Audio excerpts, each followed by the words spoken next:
मुख्यमंत्री देवेंद्र फडणवीस यांनी आज पंतप्रधान मोदी यांची भेट घेतली। या भेटीत महाराष्ट्रातल्या विविध विकास प्रकल्पांबाबत चर्चा झाल्याची माहिती आहे। राज्यातील महत्त्वाच्या प्रकल्पांची प्रगती, विकास कामं आणि केंद्राकडून आवश्यक सहकार्य याबाबत दोन्ही नेत्यांमध्ये चर्चा झाल्याचं सांगण्यात येत आहे। या भेटीमुळे महाराष्ट्राच्या विकासाशी संबंधित कोणते निर्णय घेतले जातात याकडे लक्ष लागलं आहे। सुशांत सावंत अधिक माहिती देत आहेत। सुशांत, प्रसन्न सर, खरं तर सकाळी मुख्यमंत्री देवेंद्र फडणवीस दिल्लीत दाखल झाले होते आणि पंतप्रधान नरेंद्र मोदी यांची त्यांनी भेट घेतली।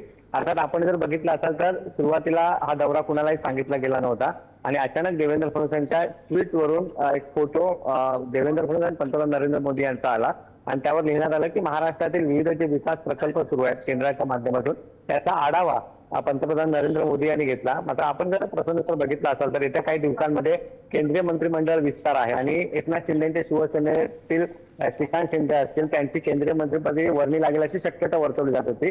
त्यामुळे भाजपचे देखील काही मंत्रिपदे जी आहेत ती बदलली जाऊ शकते। याच पार्श्वभूमीवर भेटीला महत्व प्राप्त झालेलं आहे। अर्थात राज्यात अनेक विकास प्रकल्प सुरू आहेत। मग वाढवण सारखा प्रकल्प असेल जो केंद्र सरकारच्या मदतीने पूर्णत्वास होऊ घातलेला आहे। जवळपास 2029 ला त्याचा पहिला टप्पा जो आहे तो पूर्ण होणार आहे। याची देखील माहिती पंतप्रधान नरेंद्र मोदी यांनी मुख्यमंत्री देवेंद्र फडणवीसांकडून घेतलेली आहे। त्यासोबत आणखी काही विकास प्रकल्प आहेत जे येत्या काही काळात पूर्ण होऊ शकतात।